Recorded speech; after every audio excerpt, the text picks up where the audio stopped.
Tukwebaza kubanga otwanidde entalo. Tukwebaza Mukama kubanga otwanidde entalo. Mukama senga siggwe abalabe baffe bandituwangudde. Ne Mukama tukwebaza kubanga otwebaza Yesu. Weebale Yesu. Weebale Kati. Tuyibuse erinnya lyo waggulu Yesu. Obuyambi bwaffe buva eri ggwe Taata. Tewali mulala bikwiriye. Tewali mulala ayita. Kaliwo Yesu. Mukama tukwebaza Yesu. Mukama tukwebaza. Weebale Taata. Weebale Mukama. Nabona mulese mu kisibo kyo ayita. Waawo Yesu. Abakukkiriza wiiki eno. Ne wiiki ezibiri emabega. Waawo Yesu. Mukama tukwebaza Yesu. Weebale buli kimu ayita. Buli musajja, buli mukazi, buli mwana bewakyusiza emitima ayi Taata. Mukama tubanyweza.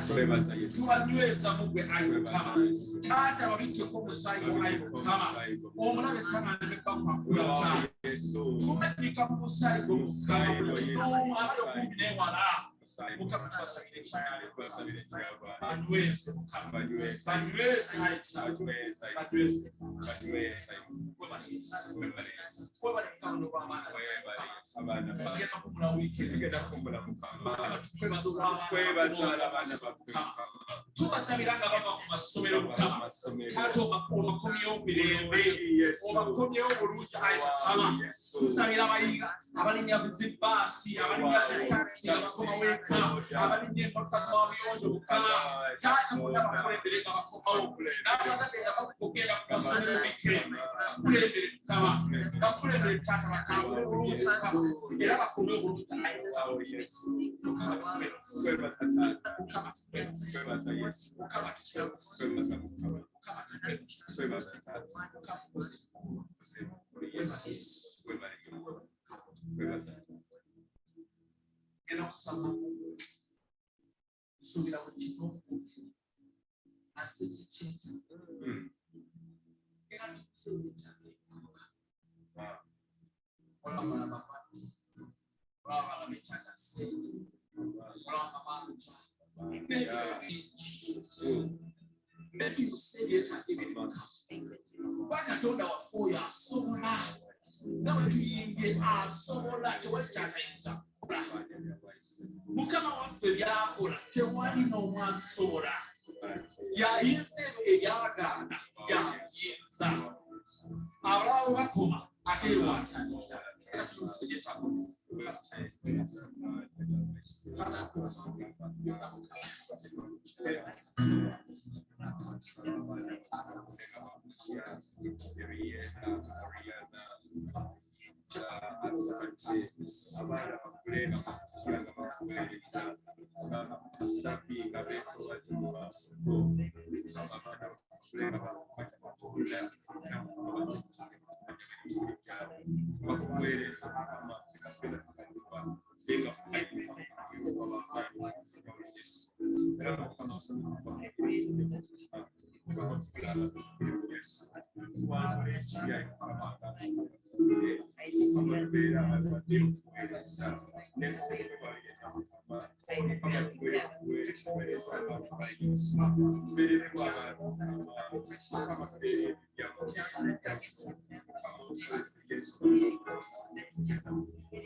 Amina.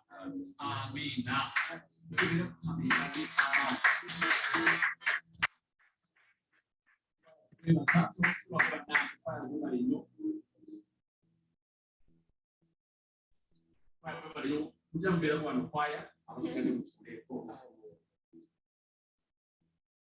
Tubaniriza mwenna munyira Mukama Yesu Kristo mwana Katonda omulamu. Mukama mulungi Mukama kulungi amanya agange nze Michael Sekasala era nina omukisa munene kuba ntuzengera okulembera saavisi eno neddako olw'ekisa kya Mukama si lw'amaanyi si lwa buyinza naye lwa mwoyo wa Mukama. Mukama mulungi era mwenna biti byammwe bwe kujja bwe kuyita mu wiiki wadde nga tusoomozebwa. Kimanyi buli kinoomu ku ffe asoomozebwa wiikendi naye kimanyi nti lwakuba muzze ngeri gye muzze tuli bawanguzi. Mulungi Mukama mulungi n'amaliriza oyo ali eyo nga bwe mulungi obusozi okungana kwa waliyo ali eyo kola kumulungu oba gyoli Asha omukolo gwo sooka ogira okuteeka waggulu nteeka waggulu Asha asobola okutuukako omukebeza akutuukeko. Twebaza Mukama naffe tokuteeka wansi paka nga omukebeza atuuseeko. Amiina. Nabo balaba mwenna tubeebaza bamusobola okujja era nga sefalawudde bulungi njala kusaba obujulizi abantu babiri bokka waliyo obujulizi Mukama byakoze manyi Mukama akoze bikulu babiri bokka. Amiina.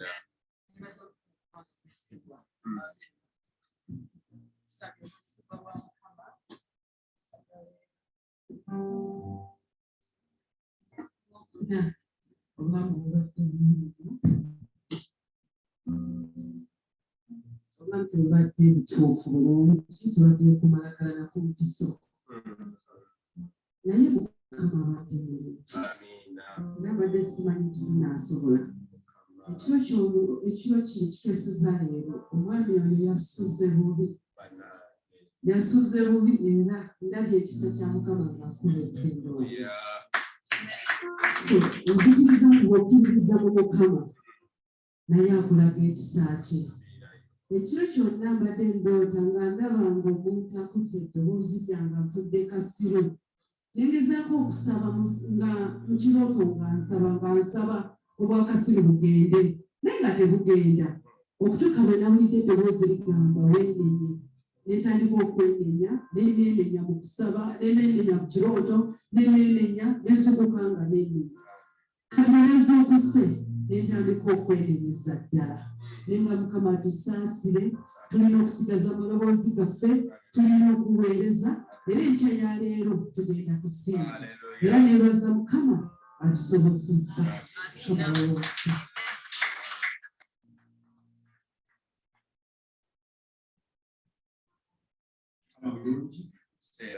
Mukama mulungi wali omulala twebaza Mukama olw'ekyo era nsabira bonna abatali bulungi Mukama abasumulu baba bali waka olw'okutina wano eka Mukama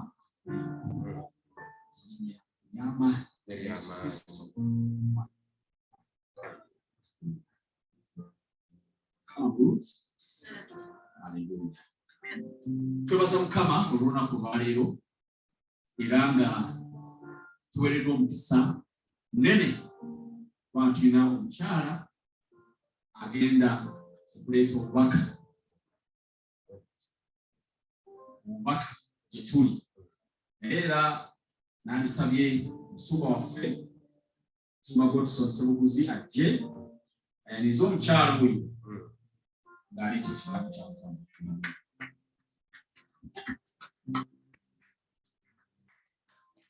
Before that,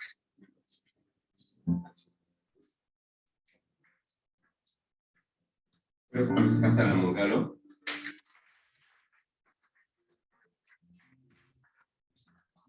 Ekwa ya biro Mugalo manyi lwaki.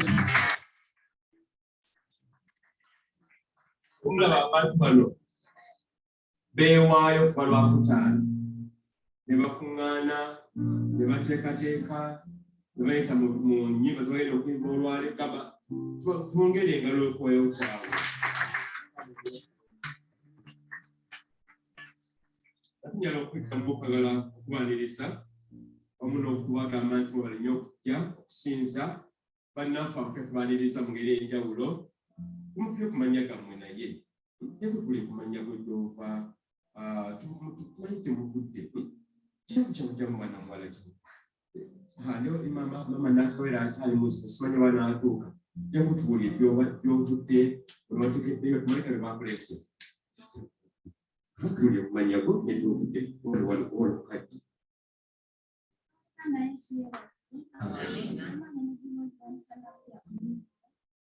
Mbera okumambugana kujja kulirawo naye nga mpira okukiyana omusinga wange okusumba suuli Esther era nebaza Mukama kiyamukola nebaza Mukama nakyakola naye Mukama akize bulungi naakuula nebaza Mukama kubanga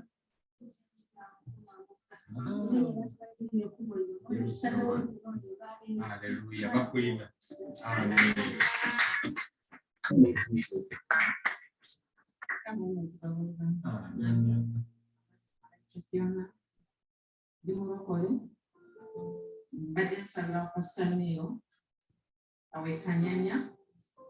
House of Glory Church. So we shifted to this side. That's why I've come here today.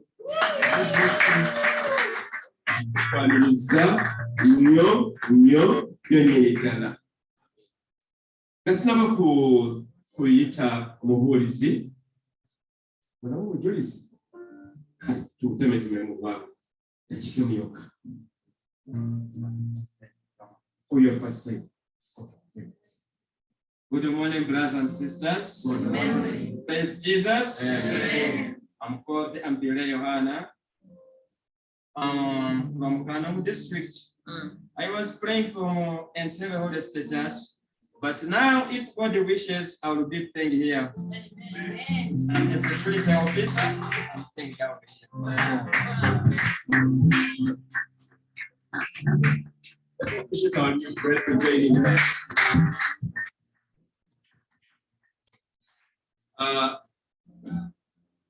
What to say, as it was last week, then I remember it was a Luganda service. Mbadde mbagamba nti nno tugenda mu maaso n'okuba nno tugoberera abooluganda abaalokoka okubaagala n'okubafaako. Twafuna omukisa nti wiikendi ewedde ku lunaku lwa Monday twasobola okukola Bible study ku Digida Either way, go busy when we're good. Oluganda abaalo twakuzeemuko omulimu twaza Luganda mukyala Patience Ssennoga yaliyo n'atukiikirira twaza okubayigiriza Bible lwa Mande kubanga bagamba Ssennoga busy nnyo kati ku Mande twakutte ku makya okubeera wamu nabo era twagenda maaso okukola okugoberera okulala okusadiya okumbuzi kati abooluganda lonna wamu ne Mama Martha bagenda okunoonya abooluganda abaalokoka ate mwogwo omulimu n'abalala basatu nabo ne balokoka weekend ewedde. Omulala ogenda mu kukomera ekitalya aho mwali muguliddeko eri ku Mityana Road gyetuwulira obulungi erimu ebintu bingi kugamba twatuka mu kifo kiri kugamba ne bwolinyamu bwoti owulira bugazi okugigumira mpola naye twebaza Katonda tugenda okulaba omusibe muganda w'omukuffe bamuyita Liisi Mukisa manyiraku abeera wano muganda bamuyita Benjamin bamukajjaka emyaka 9 yakaweyako emyaka 4 kayemera 5 twebaza Katonda tikwatuka mukomera n'alokokerayo eyo gye yali waliwo okukozaamu maanyi nakwongera kumuwanga yeri Katonda era n'agamba twana babudde mukomera ajja kubajja wano okubeera wamu naffe Mukama yeebazibwe. Twafuna n'omukisa okuwulira enjiri eri abantu abalala basatu officers abakuuma abasibe prison wardens omukyalo omu afande Rita amuwulira enjiri ye n'agamba tajja kulokoka n'agamba nti sijja kulokoka kati nkugamba kale tukusabire ye maama oli mufumbo n'agamba nze nze kati kusabire ofune omwami n'agamba ana byesaagala naye ffe enjiri yaffe egenda mu maaso gamba nti amiina. Ku lunaku olwokusatu bafuna ekitangulwa mu kkanisa ababbi baamenya oluggi olwo olunene luno ne bayitamu ne banyaga ebintu byabiwerako era Yesu olwatulaba gundi yaffe screen yali wammanga awo tuze batwala ne beetikka kompyuta 2 ne kamera yaffe n'ey'amaanyi ekwata ng'abadde abo ebyo bagitwala n'ebintu ebiringa ebyo byonna byagenderamu tulipootera ku poliisi yaffe tumanyi bulungi nga bwekola Mukama tumwebaza naye statement gye batugambye bagenda gezaako balabe n'amasimu ago ne bagamba amasimu 2 statement Mukama asigala ki Mukama era okubeera ne saaviisi bweti ng'olwali tukyebaliza Katonda sikyalubeerera kino ni Mukama tumenye nti afuga tumenye Mukama ebintu bajja kubikomyawo oba sitako bipya gamba nti amiina. Ate n'ababbi nabo abalokole Mukama yeebazibwe.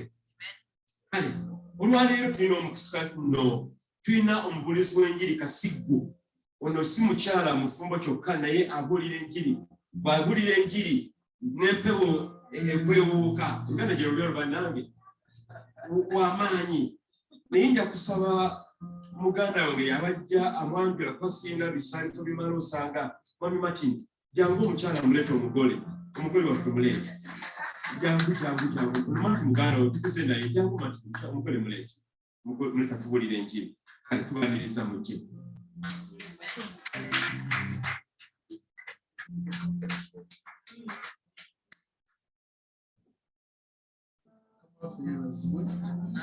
Okusomba ebisaalizo biina neebaza omukisa okwanjula Patience mukyala wange wakatambulako okufumba emyaka 2 gyokka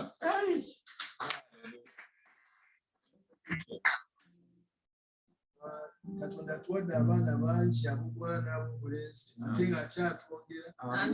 So twebaza Mukama olw'omukisa kyagenda kuweereza mu nnyumba ya Mukama olwaleero. Nyabo kuwanirizwa otubuulire Katonda ky'ajja kutuwa.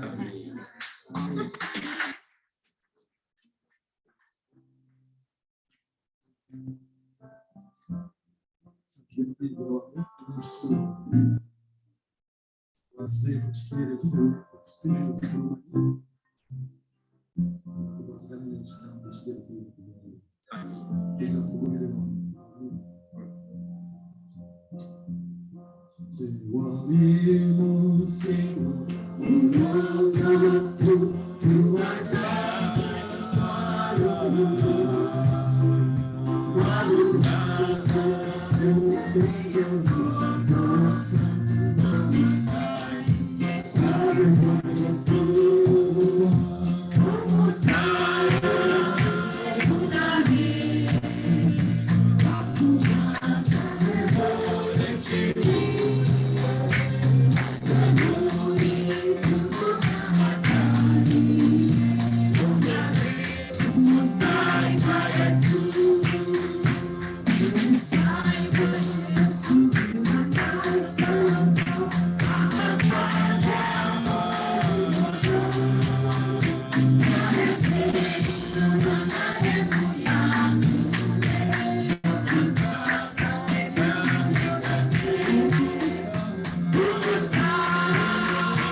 Abaluganda mukama yebazibwe. Bannange tulina essanyu ku nkya y'olwaleero. Abakwaya tweyanziza tweyanzibwa. Oluyimba olwo tuliyimbye muwuliramu ekitundu nti ate bw'alikomawo nate okunona ekkanisa ye ayagala asange nga engoye zaffe zitukudde. Engoye zaffe nga zikoze zitya nga zitukudde. Era waliwo oluyimba abadde abuuza nti bw'alikomawo anaabasanga atya. Mukama yebazibwa. Kale neebaza Mukama Katonda olwa saaviisi eno, ate mwebale eddala kujja. Neebaza Omwoyo Omutukuvu kubanga bwe ntunula bwe nti abasinga olwaleero abali mu saaviisi enjiri ebadde egenda mu maaso. Nange Omwoyo Omutukuvu tumukubire mu ngalo. Ngenda basaba mwenna muyimirire. Njagala omusumba waffe ne mami wange nammwe mwerabireko amaanyi agali mu kubuulira enjiri. Mwenna muyimirire, abaalokoka ogwasooka ne bano abalokose, mwenna muyimirire babalabe. Muyimirire. Muyimirire mwenna n'ogwasooka muyimirire, mwenna muyimirire. Mwenna muyimirire.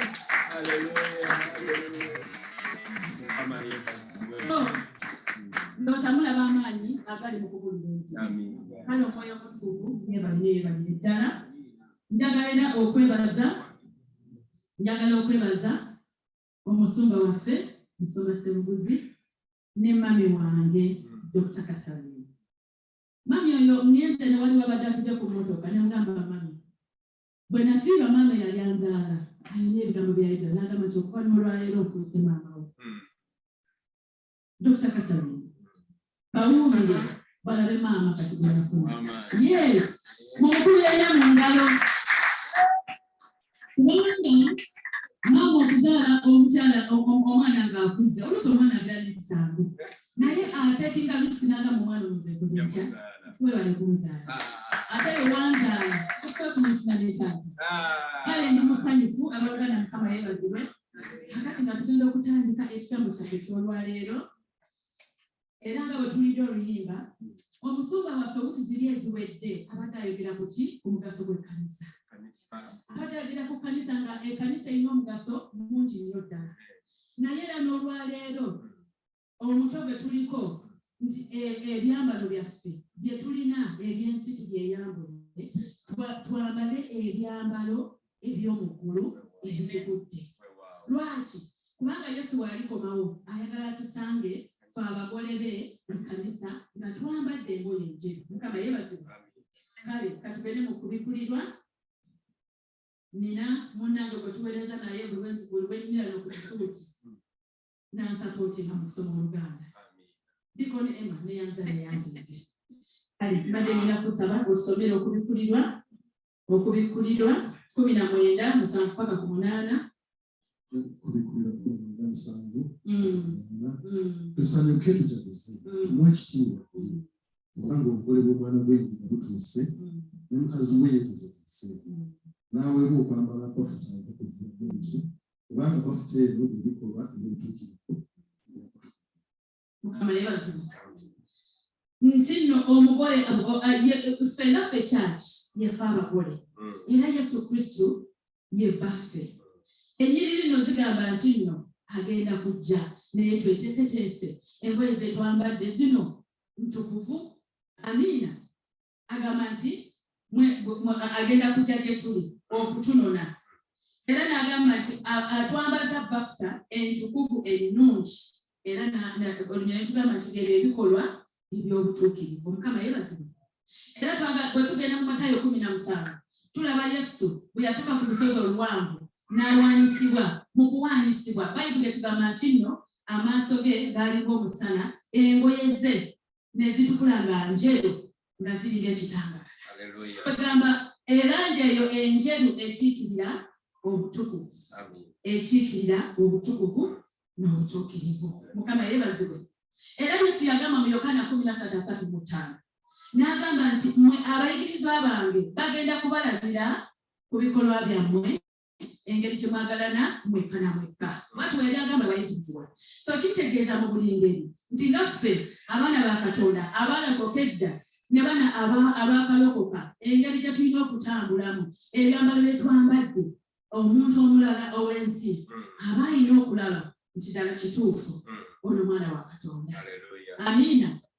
Gye muli eyo oba waka oba ku mirimu mu butuufu oli omulala lwakulaba ow'ensi agamba nti ekituufu ono mulokole. Awo levo tukituuseeko abooluganda. Kubanga waliwo obulira omuntu akola statement n'agamba oyo bw'abanga mulokole nange ndiki ndi mulokole. Lwaki mulooza ekigambo ekyo kijja?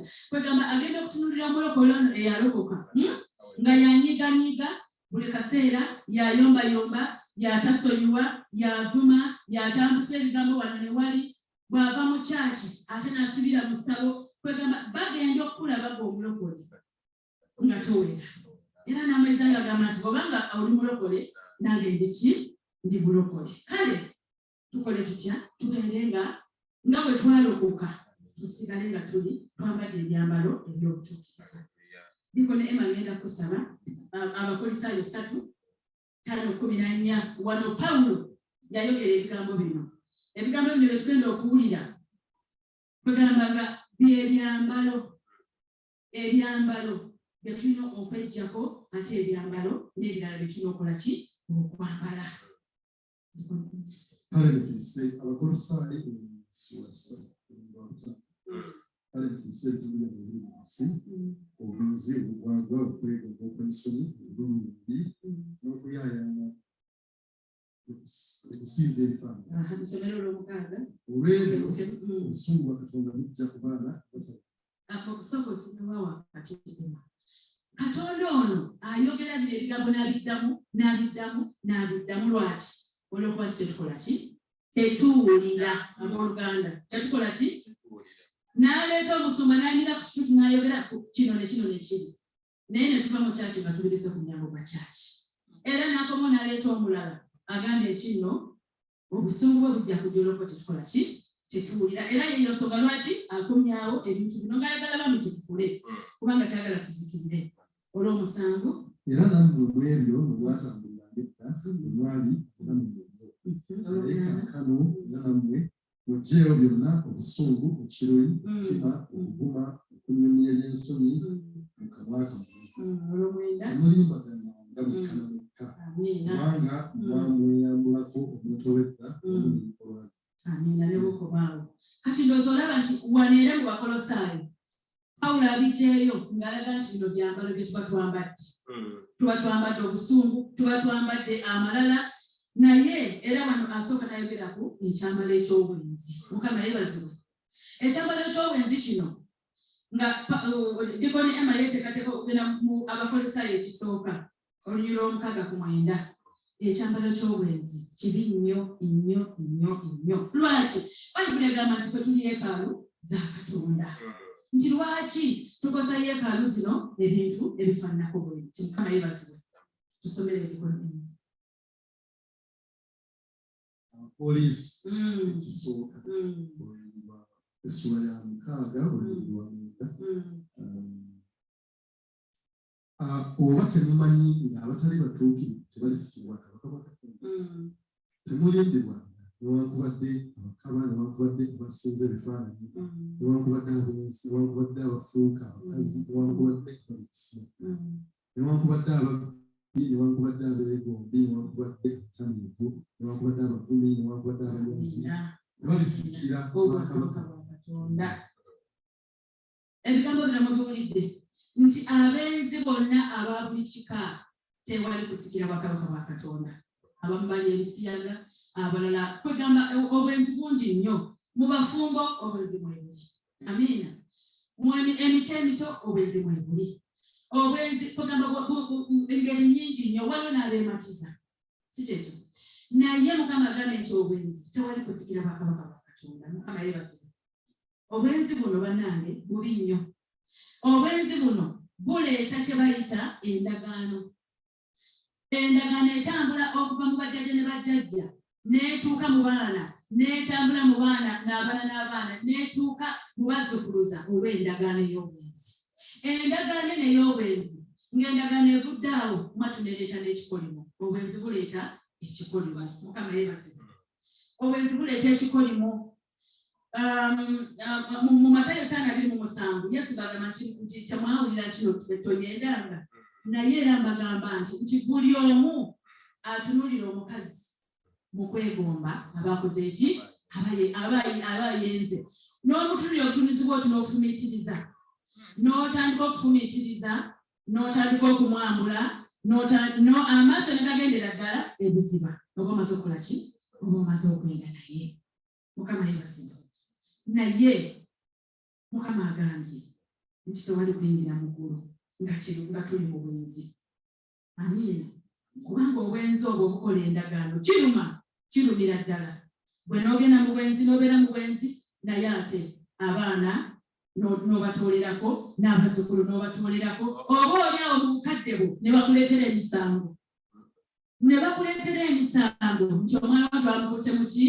Mu bwenzi. Omwana omuwala omwana wo namukutte mu bwenzi. Tekifaananyi tekiruma ekyo? Oluusi n'obufumbo ne bukola ki? Ne busasika ne buggwawo. Naye ate nga bambi buviira ddala waleere. Abatamanyi obwenzi mubuuze Kabaka Dawudi. Yazaalibwa mu bwenzi, n'akola obwenzi, abaana ne batambulira mu bwenzi, Amoni n'ayenda n'okufa n'afa, Abusalomu ne yeebaka n'abakazi ba taata. Mulaba obwenzi. Kwegamba obwenzi tweyambule ekyambalo kino eky'obwenzi. Pawulo atugambye nti tweyambule ekyambalo ky'obulimba. Amiina. Bannange abalokole tulimba. abalokole abalokokedda abakalokoka ekyambalo kino ekyobulimba tukole ki tukyeyambule. Amiina. Oluusi tulimba nga tulina bye tuyisaawo, oluusi tulimba nga waliwo bye tubikkirira. Naye Bayibuli nga bw'egamba nti Sitaani ye taata waki w'obulimba. Omwoyo gw'obulimba gutula ku lulimi. Sitaani akola ekisoboka n'alaba nga olimbye era nga manyi nti bw'omaliriza ogenda kujja mu maaso ga Mukama oluka essaala. Kwegamba luno olulimi olujjudde obulimba ate ne luzza okukola ki okuluka essaala okusaba. Ogenda okubikulako amabwoti okutandika okusaba nga Katonda agamba nedda ezo essaala ki zijja ziwulira olwaki olw'obulimba bw'olina. Mukama yeebazibwe. Engero 12:22 ndiko ne Emma basime endagano engero 12:22 emirimu egirimba gya muzizo eri Mukama naye abakola eby'amazima basanyukira. Emirimu egirimba gya mizizo eri Mukama. Ne bwe tugenda mu ngero 6:16 ku bintu 6 Katonda by'akyawa era akyawa ki akyawa obulimba. Kale olwaleero tuyambule ekyo ekyambalo ky'obulimba. Ate era n'okuwaayiriza tuwaayiriza bannange n'owaayiriza munno nga bwe yabbye n'owaayiriza munno nga bw'akoogeddeko n'owaayiriza munno nga bw'akoze kino naye nga takoze ki nga takikoze. Bayibuli eyogera mu Zabbuli 10:5 n'agamba nti awaayiriza munne mu kyama oyo n'amuzikiriza. Nga kale Katonda tayagala kukola ki n'ebyokuwaayiriza tabyagala. Okwogera obubi waliwo olulimi olubi lwe tukozesa ebyo nabyo tabyagala. Omuntu n'ofulumya ekigambo ng'omulala amatu ng'ayagala nakubikkako ebigambo bwe biti. Katonda tweyambule obulimba. Ayogedde wansawo n'agamba nti n'abo ab'amalala ab'obujja ekyo kyambalo. Tuli nali wano omwemu tubayogera ku mutima kati ate nno obujja n'amalala nakyo ki nakyo kyambalo. Mukiwulidde? Era nakyo kyakola ki kyakweyambula. Mukama yeebazibwe. Kyakweyambula. Ow'amalala oba ow'obujja aba tayagaliza. Ow'amalala oba ow'obujja ye abaawulira ye nga ki ng'ali waggulu ddala ku balala. Bw'abanga muyimbi n'agamba oyo byayimbye tebiriimu. Eddoboozi lya munne bwe libanga terivuddeyo bulungi n'agamba oyo tamanyi kuyimba. Olw'amalala okwegulumiza okulaba nga gw'omanyi nnyo ng'oli takola ki ng'oli tamanyi. N'olaba muno nga afunye akantu kakati akalungi n'owulira obubi n'owulira ennaku n'owulira fitina. Mukama yeebazibwe. Kakati ono ne bw'aba nga tamanyi kuyimba bambi ng'eddoboozi si ddungi mukkiriza kole ki mukkiriza ayimbe. Lwaki? Katonda ayagala emitima egikola ki egyagaliza. Ayagala nnyo emitima egyagaliza. Mukkiriza akwate ku muzindalo yayimbe ate gwe bw'oba omukisa nga bw'ozirira Mukama. Mukama yeebazibwe. Omwoyo ow'amalala atandikira ddala oli eyali akulira kwaya Mugulu. Lucifer ekyamuwalira Mugulu malala. Kale tubeere beegendereza nnyo gano amalala kubanga bamanyi oba oli muweereza oba oli musinza naye ng'oyambadde ekyambalo ky'amalala eggulu tojja kukola ki tojja kutuuka. Mukama yeebazibwe. Waliwo omwami bamuyita Kaggwa yalinga muyimbi mu kwaya mumanyi bulungi nnyo naye abalala bayingirawo baali bamanyi nnyo. Kaggwa ne bakola ki ne bamuteeka ku sayini. Kaggwa yafuluma kwaya nga amenyisa omutima nga bamaze okumugoba mu kwaya. Nenjogera ne Kaggwa ne mugamba Kaggwa nedaddayo mu kyaki n'agamba amanidda naye nga kivudde waggulu amalala agali mu kwaya. Kaggwa wenjogera n'okufa yafa. Byali bingi sitole empanvu naye ng'omutima gwamenyekera mu kwaya. Waliwo omuwala omulala ye yalowoozanga nti tamanyi na kuyimba. Mukama yeebazibwe. N'avaamu ne mu kwaya naye n'afuna ekirooto nga atwalibbwa. Bw'atandika okuyimba mu kirooto Yesu ye kennyini n'asituka n'atandika okuzina. Kweri eddoboozi lyali alowooza nti tamanyi kuyimba. Yesu n'amugamba lino eddoboozi zirindagala kweyimba. Lwaki wano kamaliddewo ekiseera nti omwoyo w'amalala amanyi okuyingirira atuyingirira n'ayingirira abayimbi. Kwegamba bingi nnyo amalala kyegaleeta. Tweyambule omwoyo w'amalala. Tweyambule obujja n'obutasonyiwa. Byonna babyogeddeko awo. Obujja n'obutasonyiwa.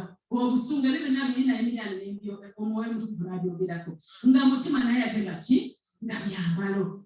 Nti bw'obanga olina obusungu bw'obanga tosonyiye bw'obanga nga olina obukyayi bayibuli egamba nti nno obeera musi kati ekyo ekyambalo nakyo tukole ki tukyeyambule tuleme kubeera basi mu maaso ga Mukama ate tusonyiwe Mukama yeebazibwe tweyambule endowooza embi bannanga abalokole abalokokedda nammwe abapya endowooza embi endowooza eno ngigereganya ku abaana ba Isirayiri bwe baavaayo eri Emisiri Katonda nga bajjeeyo bwe baafunanga obuzibu nga badewa endowooza ng'eddayo Emisiri kale ffe twakolanga bwe kiti naye ate nga bamaze okubajjayo endowooza eno embi ekuleetera okulowooza Katonda ye endowooza yeri bweti nti omwana wange ajja kusobola omwana wange muwanguzi omwana wange ajja kuwona wadde endwadde emulunge naye ate ffe embeera bwetulumba ne tulowooza mu kulemererwa endowooza embi n'olowooza kino sigenda kisobola eno endwadde enaawona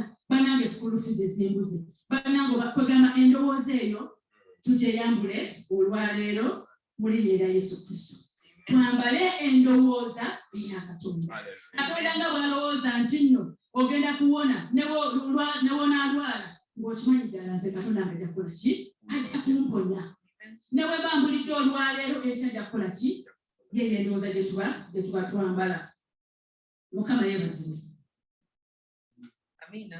Mukama yeebazibwe abooluganda tweyambule ekyambalo ky'obunafu ekyambalo kyaki ekyobunafu Mukama yeebazibwe ekyambalo ky'obunafu abo abayinza ogamba nze siri mwenzi nze siguma nze sikola ki ng'olaba olikirya bulungi naye ate ng'obunafu ki bungi Yeremiya 48 dikoni Yeremiya 48:10 obunafu ne tunafuwa mu kusoma ekigambo kya Katonda ne tunafuwa mu kusaba ne tunafuwa mu kusiiba ne tunafuwa mu kumunoonya naye ate nga ku masimu ate awo tubiteekamu amaanyi amiina kwegamba amasimu ne gatutwalira obudde mu kifo ky'okusaba mu kifo ky'okunoonya Katonda mu kifo ky'okusoma Bayibuli obunafu tweyambula ekyambalo ekyo akolimiddwa oyo akola omulimu gwa Mukama atengwa era akolimiddwa oyo aziyiza ekitala kye amiina nti oyo akola omulimu gwa Mukama akolimiddwa ng'atengwa kwegamba okukola n'obunafu Katonda bw'aba yakutuma n'agamba kola bwoti ekyawandiikibwa mu kiwulize nti oyo akoze eki akolimiddwa nti ate n'oyo ayogedde ku kitala n'omusaayi omusirikale ono bwabulijjo bw'aba agenze mu lutalo kino ekitala kye kirina okumutaasa okutta omulabe naye ate bw'akigayaalirira n'atatta mulabe omulabe akola ki amutta amiina kati naffe tuli basirikale aba Katonda ekitala kyaffe kyekiriwa kyekigambo kya Katonda so mu buli ngeri bwe tunafuwa mu kukisoma bwe tunafuwa mu kukiteeka mu nkola Sitaani ajja kukola ki ajja kumaliriza nga atunafuyiza nga tukubye ekigo kale twenyambula ekyambalo ekyo ekyobunafu okubikulira 3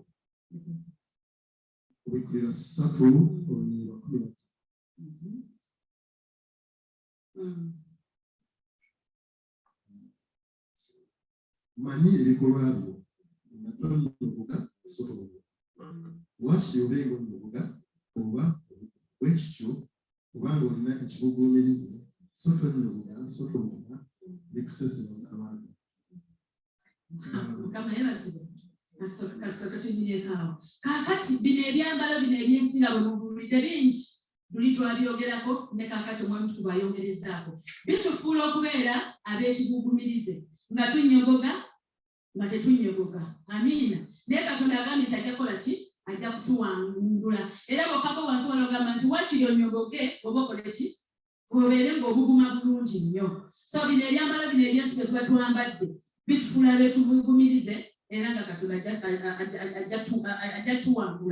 ajja tuwangula obwakabaka nga butulemere buluzimeni verse 17 kubanga oyogera nti ndi mugagga era agaggawa so siriiko kyenyetaaga so tomanyi ng'oli munaku gwe era asaasibwa era omwavu era omuzire w'amaaso era ali obuyinza amiina waliwo abagamba nze ndi mugagga nze namala naye wano Yesu agamba nti olowooza oli mugagga naye oli bwereere oli mwavu oli munafu n'amaaso ki mazibe Lwaki agamba nti oli mwerere oli munafu oli muzibe olwokuba nti ebyambalo ebyeggulu toyambadde era tolina kyava kulaba ng'oli munafu era abambi n'akusaasira busaasizi basenki nkuweerera amagezi okugula gyendi ezaabu erongosebwa mu muliro olyoke ogaggawale n'engoye enjeru olyoke oyambale era ensonyi ez'obwereere bwo zireme okulabika n'eddagala ery'okusiiga ku maaso go olyokola. Amiina. Wano Yesu yali alina bayogera nabo eno kyaki nga bagiyita Lawodikiya. Abantu bano baali balina amakolero nga bakola engoye ennungi era bo nga beeyumiriza ne mu bugagga bwabwe. Naye Yesu n'abagamba mujje ate mugule zaabu ewange. Ono zaabu bw'ayogerako bye bino ebikolwa eby'obutukuvu n'obutuukirivu. Amiina. Ye zaabu gye yali abagamba nti mujje mugule, n'agamba ate mujje mugule n'engoye enjeru ebikolwa eby'obutuukirivu. Mukama yeebazibwe. Ate n'abagamba kati bano baali balina eddagala ly'amaaso era nalyo nga balyewaaniramu nnyo. Yesu n'alaba nga eddagala terikola ki? Terikola. N'abagamba mujje mugule n'eddagala ly'amaaso. Eddagala ly'amaaso lye liruwa? Noonya Katonda. Saba. Saba. Bayibuli waliwo egamba nti alinoonya mu mazima alinoonya. Nti buziba bukoowola ebuziba. Gy'okoma okugenda ebuziba ng'onoonya Katonda gy'omulabira amaaso ne gakola ki? Amaaso ne gagguka. Engero 14 egamba nti obugagga tebuliiko kyebugasa ku lunaku lw'obusuulu wabula obutuukirivu bwe bunaatuwonya okufa. Obugagga tebuliiko kyebugasa wabula obutuukirivu bwe bunaatuwonya okufa. Kale kino ekyambalo ky'obunafu kwe tutya tukyeyambule. Akugambye nti n'abo abakola emirimu mu bunafu mukolomeddwa. Ne bali fe abatayagala kusoma kigambo kya Katonda ne tukiteeka mu nkola ekitala ndowooza mujjukira waawe tukoze tutya tukolomeddwa. Amiina. Isaaya 64:6. Kubanga fena tufuuse ng'atali bulongoofu n'ebikolwa byaffe byonna eby'obutuukirivu biringa ng'ekyambalo ekikongedde era ffenna tubutoka ng'olulagala n'obutali butuukirivu bwaffe bututwalira ddala ng'ebyo. Kati ffe bambire tulowooza nti n'obutuukirivu bwaffe wano Katonda atugambye kwegamba olulagala mulumanyi nga luwotose bwe tutyo bwe tubeera oba ekikola nga kikaze kwegamba tubeera nga tuli baweerufu mu maaso ga Mukama Katonda. Kale bino ebintu byonna leka tubyeyambule. Ebyo sibyogeddeko bingi. Amiina. Bingi nnyo bye tukola. Buli kintu kyonna ekikontana n'ekigambo kya Katonda kye tukola biba byambalo tuba tulina okubyeyambula. Tweyambula tutya zino engoye enkyafu tuzeyambula tutya? Abooluganda Mukama yeebazibwe. Ensonga esooka esobola okutuyamba n'okubayamba okukyawa ekibi. Okukyawa ekibi. Mukyayire ddala ekibi okuva ku ntobo y'emitima gyammwe. Mukama yeebazibwe. Bwe bubanga bwenzi bukyawe. Bwe bubanga bulimba bukyawe. Bwe gabanga malala kyawa okuva ku ntobo y'omutima gwo. Amiina. Naye ffe kwegamba twabifuula nga ba Luganda nga ba mikwano. Amiina. Naye tukyayire ddala ekibi. Wano Pawulo bagamba nti tufiise. Ekigambo okufiisa kuba kutta. Omuntu wakkira munne abeera n'obukyayi. Kugamba bwe obukyayi Katonda bw'ayagala tubeere tufune eri ekibi tusobole okukyejjamu tusobole okukyeyambula. Era ne bayagamba nti eriiso lyo bwe lyonoona olijjemu, omukono bwe gwonoona oguteme. Yali tategeeza nti olijjemu obuteme. Naye kwegamba obukyayi obwo bw'ayagala tufune eri ekibi tusobole okukola ki? Okubyeyambula. Abooluganda Mukama yeebazibwe. Ekyokubiri ensonga y'okubiri esobola okutuyamba okweyambula ebyambalo bino okutya Katonda. Tutiire ddala Katonda. Okutya Katonda kye ki? Kwe kuleka ekibi. Full stop. Okutya Katonda. Mukama yeebazibwe. Okutya Katonda njagala tufune okutya kulinga Yusufu kwe yali alina. Ng'abantu bonna nga tebaliiwo ng'alina omukyala wa kabaka mu lubiri nga tewali alimu yagamba sisobola okukola kino mu maaso ga Mukama Katonda wange. Ng'alina kuli okutya mu ye era n'amaliriza ng'awangudde. Bayibuli etugamba mu Yakobo 1:22 netugamba nti bannange bwe tusoma ebigambo bino ate tubiteeke mu nkola naye tetubiteeka mu nkola ate ng'ekigambo kya Katonda Yokaana 15:3 etugamba nti ekigambo kya Katonda kyekitulongoosa. Muwulira ebintu bino kwegamba mu buli ngeri ekigambo kya Katonda kino kye tulina okukola ki okunyweza okusobola okweyambula ebyambalo bino kyekitulongoosa Yokaana nga bw'ayogedde.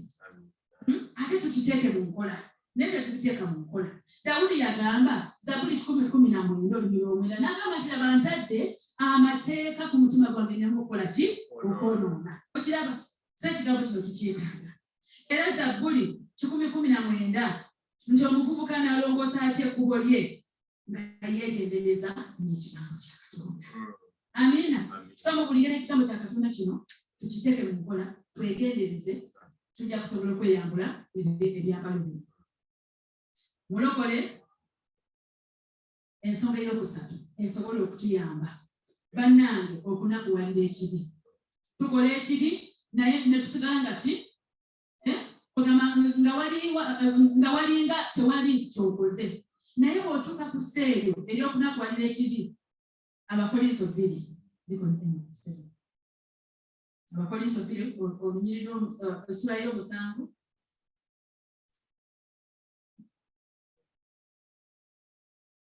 Abakolinso 2 essula y'omusanvu olunyiriri wakkulu.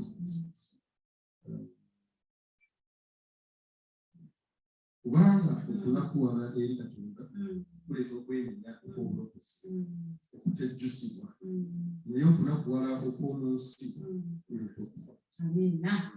Kakati bannaye bwe tuba nga twonoonye tufuna eri ennaku kugamba naye n'owulyanga mu mutima ki ofunye obulumi olw'okuba nti okoze eki oyonoonye.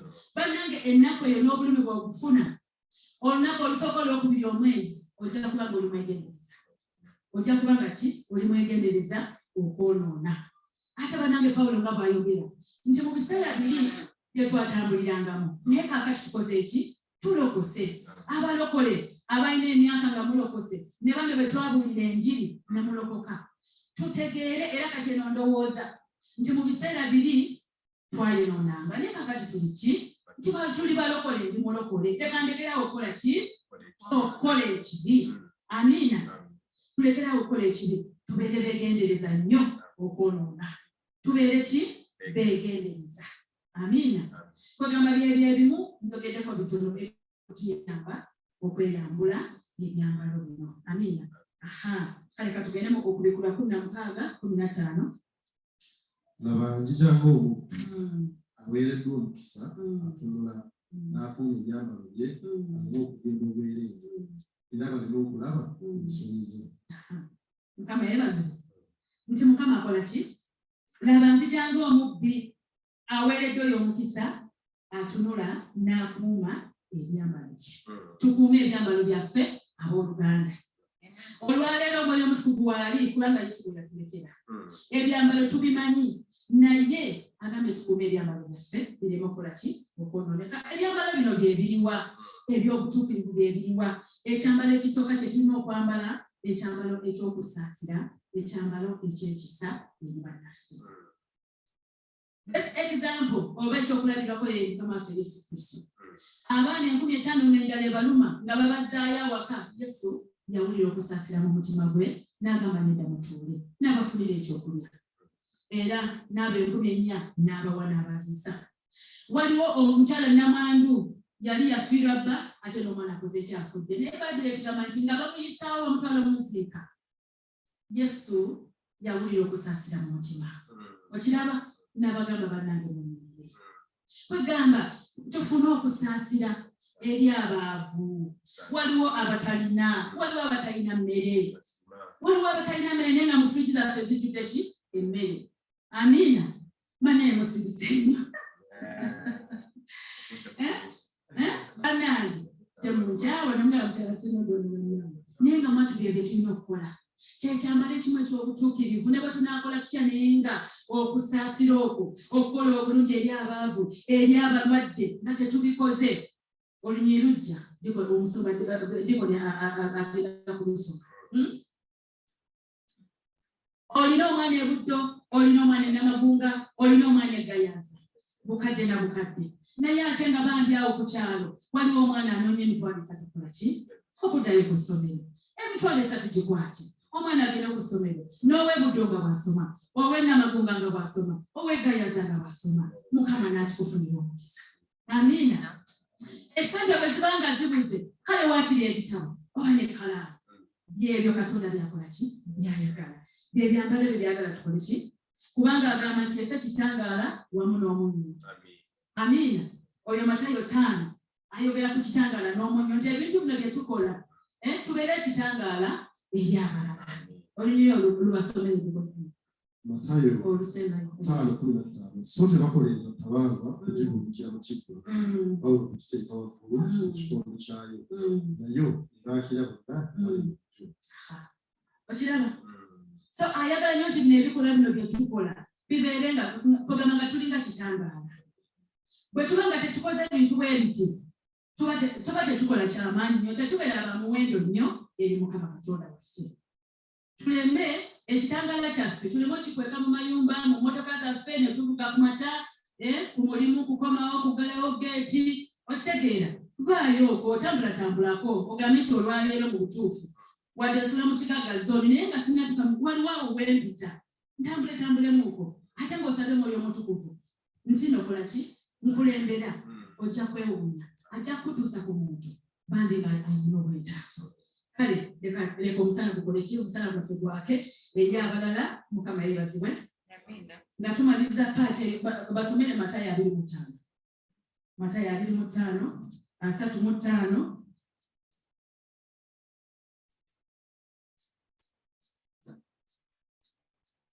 Kubanga nalina enjala omumpa ekyokulya, nalina ennyonta omunywesa, nali mugenyi omunsuza, nali bwereere ne munyambaza, nali mulwadde ne munnambula, nali mu nvuba ne mujja mundaba. Amiina. Ne bw'okomaawo katono. Naye bano bw'oba oyogerayo wansi olw'obudde yali ayogera ne bano abalooza nti batukuvu batuukiride. Naye ng'alooza nti batuukiridde n'abagamba nti bwe nali nina enjala temwampa kyakulya, temwampa byakwambala, temwankyalira mukomera, temwalaba mulwadde. N'abuuza ne babuuza nga tetwakulaba nti oyo gwe wawanga ekyokulya, gwe wagenda mukomera n'olambula, gwe wawa emmere n'oyambaza, wali obikolera nze. Wabula yali agera n'abatukuvu era tupaate bwe yatuuka abo abatukuvu bonna abeesanga ng'awo babulamu teyabatwala mukulu. Amiina. Amawulire geesomerako wansi awo. Mukama yeebazibwe. So ekyambalo ekyakyo kirina okwambala eky'obukakamu. Luli nali wano Mwoyo Omutukuvu n'ayogera ku bukakamu, n'ayogera ku mutima. Naye ne bino abikomezaawo Pawulo nti biba byambalo. Twambale obukakamu, obuwombeefu n'obuteefu. Munda muli nga baagala twambale kungula abantu abalala nga babiraba, ne munda tubyambale. Mukama yeebazibwe. Tubyambale tugobere Mukama waffe Yesu Kristo eyeeyambula eyava mu kitiibwa eky'obwakatonda n'akka wansi n'agenda ddala ku levo ey'okufa. Amiina. Mukama yeebazibwe. Twambale ekyambalo ky'okusonyiwa abooluganda. Okusonyiwa kuno bw'otasonyiwa obeera musibe. Bw'otasonyiwa munno obeera musibe nga sitaani yakusibira ku nkondo. Mukama yeebazibwe. Bw'otasonyiwa obulumi busigalawo mu mutima gwo nga tosonyiwe. Bw'otasonyiwa ofuna obukyayi n'osooka ne weekyawa ate n'olina obukyawa. Waliwo abeekyawa ne bagamba ye nkola ki ne ku nsi kuno ne basaba ki? Okwetta. Mukama yeebazibwe. Obutasonyiwa buleeta endwadde. Niye obutasonyiwa bukola ki? Buleeta endwadde. Amiina. Obutasonyiwa buno buleeta n'okufa. Abalala wakati mu busungu n'obutasonyiwa ne beewa obutwa, abalala ne batta bannaabwe. So okusonyiwa kujjawo obusungu, kujjawo ekiruyi. Okusonyiwa kuleeta emirembe n'essanyu. Okusonyiwa kuleeta okwagala mu mitima gyaffe, kuwonya endwadde. Mukama yeebazibwe. Okusonyiwa bwe kutyo bwe kukola. Amiina. Twambale ekyambalo ekyobugumiikiriza abooluganda. Ekyobuki? Ekyobugumiikiriza. Bannaffe abakalokoka waliwo embeera ze muyitamu oba naffe abakadde, naye ekisooka kya byonna naffe twegumiikirize ngaffe. Essente oba tonnafuna, omulimu oba tonnafuna, weegumiikirize. Katonda akimanyi, Katonda ajja kukola ki? Ajja kubireeta, ajja kubirayo. Gumiikiriza Katonda. Mukama yeebazibwe. Bwe tutagumiikiriza, tukola ebintu mu bukyamu ne tumaliriza ne tumaliriza bubi. Waliwo omwana omuwala, ye yali asaba musajja. N'agenda mu overnight, n'asula ekyo kyonna ng'asaba. Ku 11 aba atambula bw'ati ku makya ng'addayo awaka, emmotoka n'emusimbako. Emmotoka bwe yamusimbako omusajja n'amubuuza ovaawa kyeva mu overnight. Obadde osabira kintu musajja? Nti nzuuno. Amiina. Ndiki? Nzuuno. Omwana omuwala n'alinnya emmotoka. Yasibira mu kiyumba. Omwana omuwala ne bamukozesa. Ne bamuweeza boda zokka n'agenda. Teyasobola kwegumiikiriza, teyasobola kugumiikiriza Katonda. Kale tukole tutya? Tugumiikirize bakyala baffe, tugumiikirize abaami baffe, tugumiikirize abaami baffe. Oluusi waliwo obuntu bwe bakola nogamba naye mugumiikirize nga mukusalira Mukama ajja mutuusa. Gumiikiriza ku mukyala wo. Oluusi waliwo akabulamu naye mugumiikirize. Amiina. Amiina. Amiina. Tugumiikiriza abooluganda. Twambale ekyambalo ekyo. N'ogamba gumiikiriza. Pawulo ayogera n'agamba nti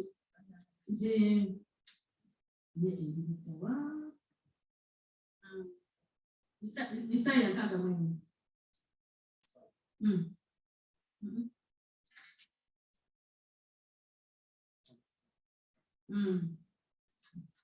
Okolosayi 3:13. Amuzibiikirizagana era nga musonyiwagana nga mukka. Omuntu yenna bw'abeera n'ensonga ku muntu we era nga Mukama waffe basonyiwa buli era nammwe bwe mutyo. So ekigambo kiri ekisoose nga mukola ki? Kiwanvu. Muzibiikirizagana. Amiina. Awo Muluzungu ti bear with one another. Amiina. Bear with one another. Mukama yeebazibwe. So twambale ekyambalo ky'essanyu. Isaya 6:13 kibasomere. Ekyambalo ky'essanyu. Isaya 6:13. Sorry, 6:1. Sorry. Isaya 6:1. Isaya 6:1. Sorry.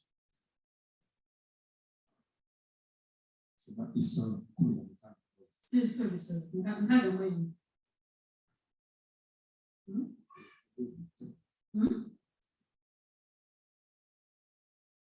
Isaya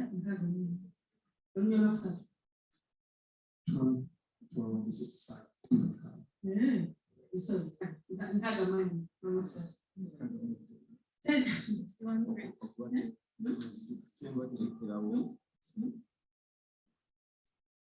Okubalekerawo. Isaya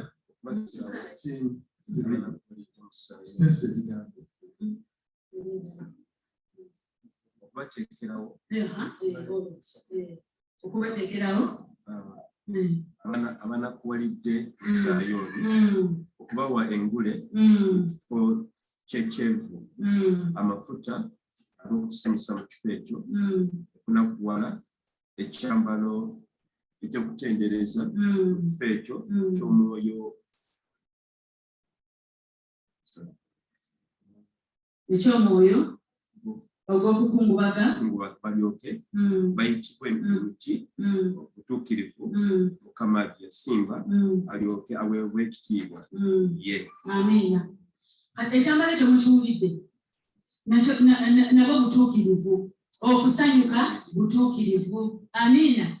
Katonda tayagalira ddala baana be kubeera nga banakuwadde era agamba nti agenda kubambaza ekyambalo ekyo ekyessanyu. Bw'obanga toli musanyufu onakuwala. Bayibuli egamba mu Ngero 17:22 nti omutima ogujaguza ddagala ddungi naye omwoyo ogumenyese gukaza amagumba.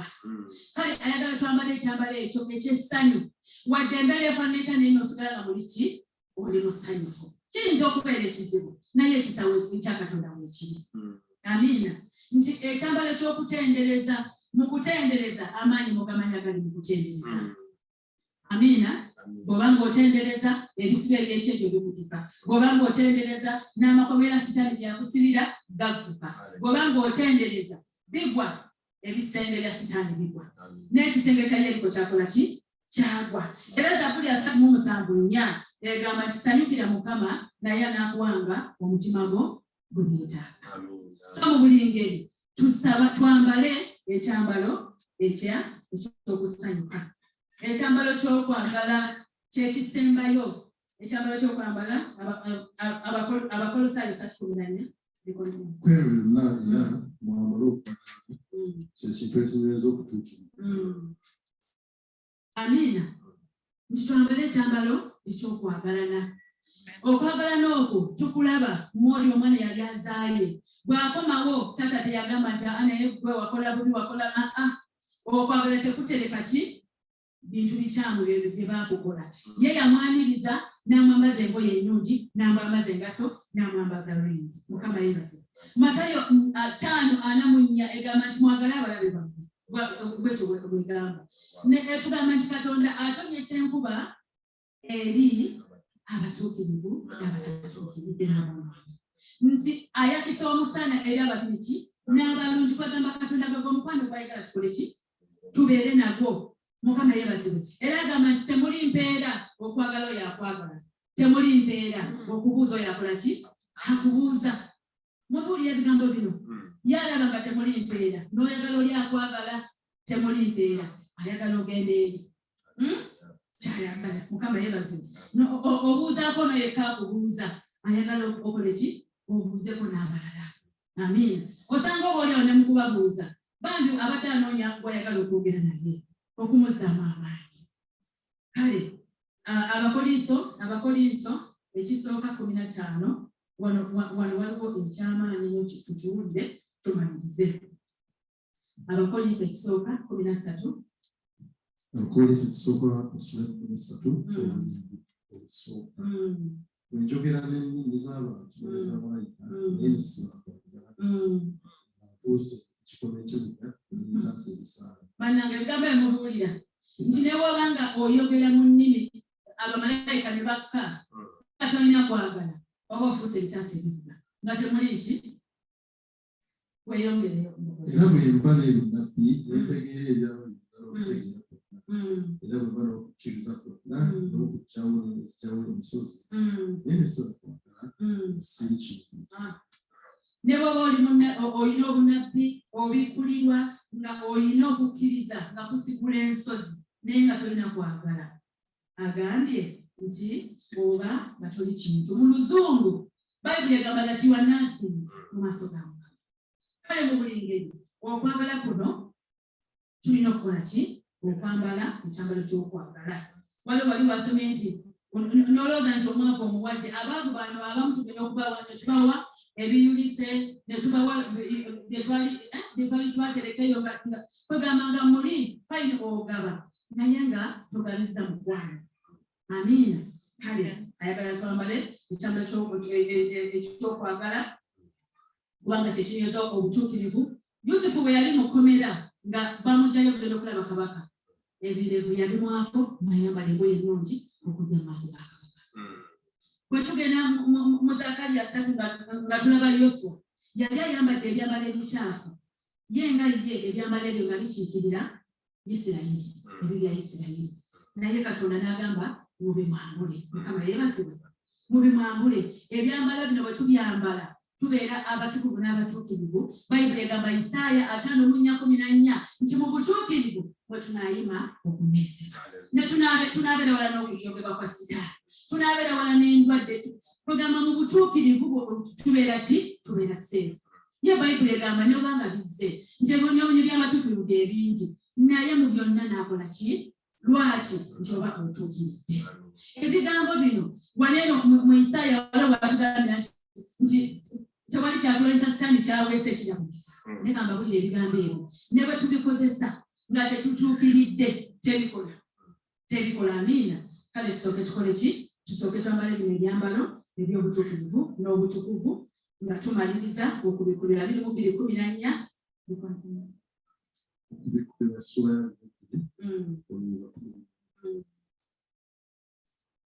baweereddwa omukisa abayizi ebyambalo balyoke babeere n'obuyinza ku mutwe gw'obulamu era buli kubayingira mu kibuga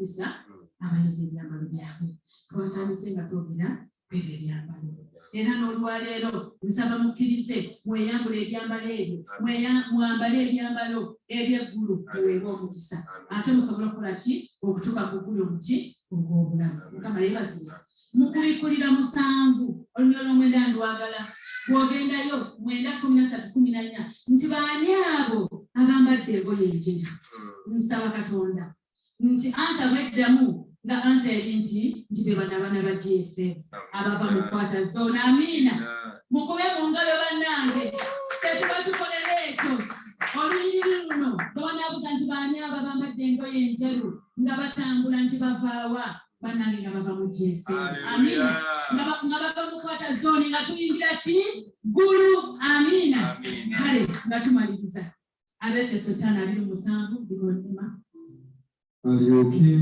ajeereetere eri kanisa ekitiibwa nga terina bbala newankubadde obutuufu newankubadde kyonna ekifaanana nga naye erimire entukuvu eteriiko tumaliriza samoni ewedde nti katonda agenda kukomawo okunona ekkanisa ye nga teriiko bbala nga teriiko bufuni ngenda kusaba ffenna tusituke mumanye ebyambalo byemubadde bye mwambadde ze sibimanyi naye omwoyo omutukuvu nga bwe bamutulekera tukowole omwoyo omutukuvu atwambule ebyambalo bino byonna atwambule si kyekyo atwambule buli myoyo gyonna egyali gyatwambala egy'okunywa omwenge egy'obwenzi egyaki egy'obusungu egy'obutasonyiwa kyeka tuyite omwoyo omutukuvu kubanga bamutulekera mukama yeebazibwe twenenye abitwambule ate twambale amiina nsoma gwesoni Nina kuita mutukulembere kumwisa bayanziza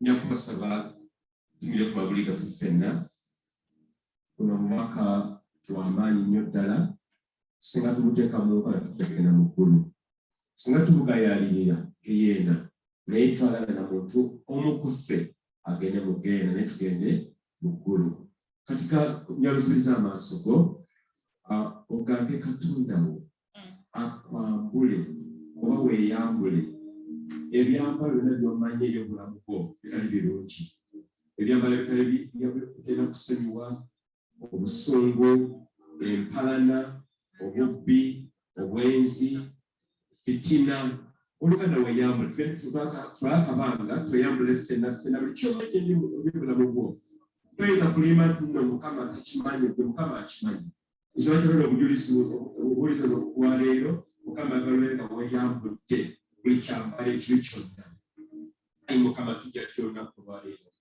mukama tukwebaza olw'enjiri otuludde olwaleero n'ekigambo kya katonda nga oyagala ffe ng'ekkanisa wano eya GFM ekkomamboga tweyambule buli kibi kyonna tweyambule buli kyambalo kyatukidde mu masuko ekina olufunyiro ekiddukala ayi mukama ffe ng'ekkanisa abakyala n'abaami abavubuka abobola n'abobulenzi mukama tweyambula buli byambalo byonna ebbi ebyambalo ebyefitina ebyambalo eby'obwenzi ebyambalo ebyobutasonyiwa ebyambalo eby'obukaba ebyambalo eby'olulembe obugayaavu okugaya abalala amalala okwegulumiza mukama tweyambula buli kyambalo kyonna kisonjera tuteekako kyonna eky'obubbi ekyokubeerawo naffe tulyawo tubeerawo olwesito tetuya tetulowooza tetubadde eri katonda mukama otusaasire mukama tweyambula buli kyambalo kyonna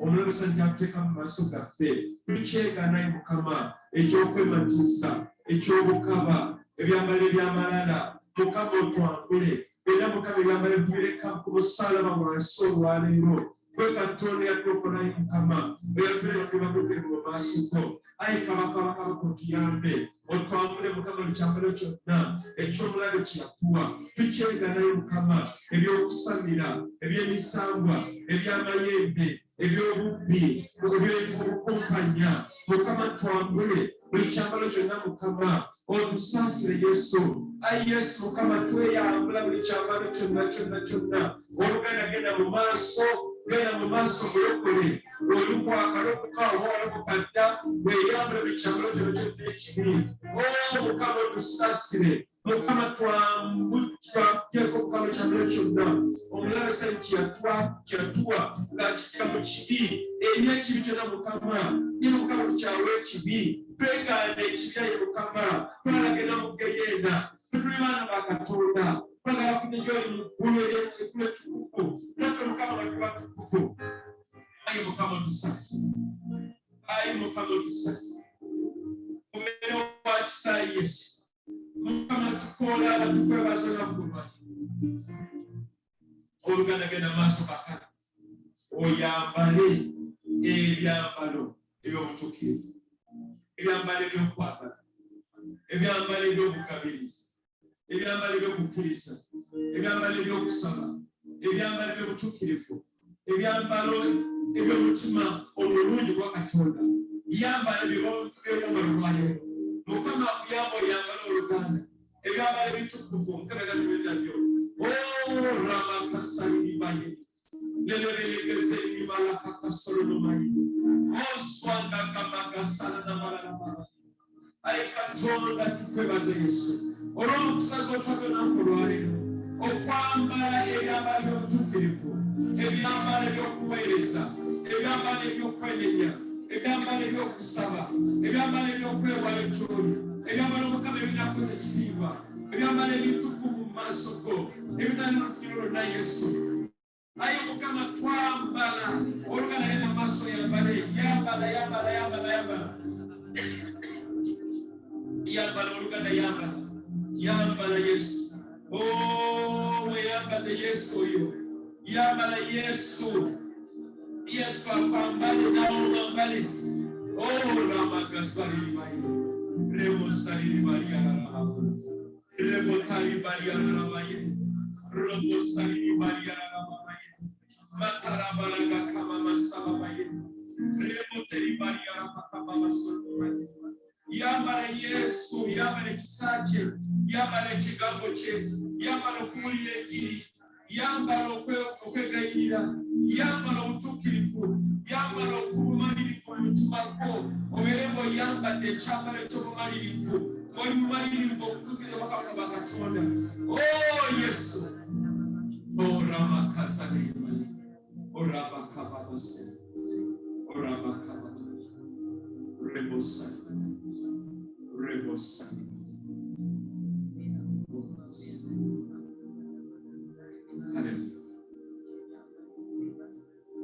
Hallelujah. Kama tukwezi. Usana na kuwezi kidogo bwana. Olindo kuyana kwa mitima jafanya. Tuyambu ndevu chambalo chonechi. Chambalo tunamu geira tuche yambu de Yesu.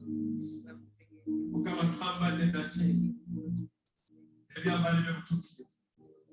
Tukebe mu luleme okulikulirwa musango mwenda Mukama twambadde Yesu twambadde obutuukirivu twambadde ekisa twambadde okwagala twambadde obulungi bwa Katonda okusonyiwa twambadde Yesu okubeera tuli bagabi si kubeera makono Kama tukwezi Wako twambazie bali bikamu. Ebyo by'okubeera nabyo ekiseera kyonna. Tugenda mu katale tujje kuba twambadde. Tugenda ku masomero ag'abaana baffe batwambadde. Mu maka gaffe abakyalo b'abaami batwambadde. Wonna Mukama tunaabeeranga tubeere Mukama nga twambadde. Mukama tukwebaza kubanga oli mulungi. Oyinza okuba ng'olondoola olwali Mukama kulokoka. Muganga musumba nange nsabiranga muke beere nga nyambadde ebyambalo eby'obutuukirivu oli ku mukono gwo tukusabire bagakuza saavisi nakwaba nayo tukaabikomera bonna bakuloka Oluganda kale Mukama tukwebaza nti buli omwami wano agalokoka era Mukama tuleegye eriba mu kyetero lijja mu ggulu Mukama tunyweze mu butuukirivu tunyweze mu bulokozi Yesu tubeere abasajja n'abakazi bwe twabagamba utasinye okubalaba era abaliriza mu kifo kino Mukama tuwidde Yesu otuyambe kwebaza kulinnya eddungi Yesu Kristo Mukama waffe.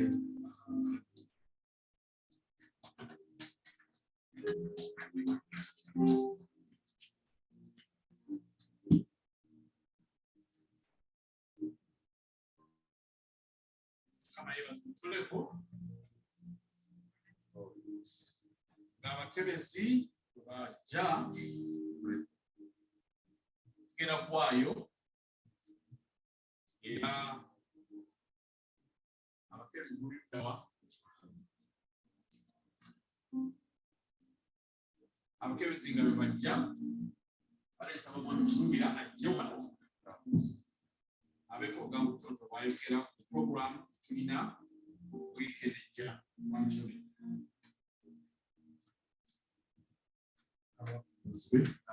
kama mbebazo twebasha Katonda w'ekisa ky'omutima w'ekigambo ekyo ky'ekidemani kuyanziza twebasa Katonda n'olw'ekiseera kye tulimu ekiseera kalenda yaffe ya bulijjo ekiseera kya kujjukira amafaana amazuukira ga Kristo era ate era twebaza Katonda nti omwaka guno bikwataganye bulungi n'ekiseera eky'okuyitibwako n'obutumanyi ffenna bulungi nti Kristo Yesu ye kuyitibwako kwaffe kale tunyumiriza ate tuyigidde ne muli ensonga yaffe eya Mugulu esobola okutunaza n'okutwala mu bwakabaka obutaggwaawo n'olw'ensonga eyo tutegeseeko ekiseera eky'okuddibwa obujja okutandika ku Lwokuna, Lwokutaano, Lwomukaaga ate tumalirize ku Lwasabbiiti. Ku Lwokuna tujja kusaba ffenna tukuŋŋaane wano ku ssaawa 12 tuludde mu bibiro byaffe tuleeko ne tusoma tuleko ne tuyiga ate era tweyongera okutegeera amakulu g'okuyitibwako Kristo Yesu okuyitibwako kwaffe endiga eyatibwa okusobola okubeera abalamu. Tugenda kubeera wano kaseera ak'okufumiitiriza ate era akaseera ak'okusaba tusobole okubeera ne tuziba obujja twagala okufumiitiriza ku bulungi bwa Katonda kubanga bwe yatwagala bw'ati yawaayo n'awaayo mwana we so ku Lwokuna ssaawa 12 tujja kubeera wano era tujja kubeera ne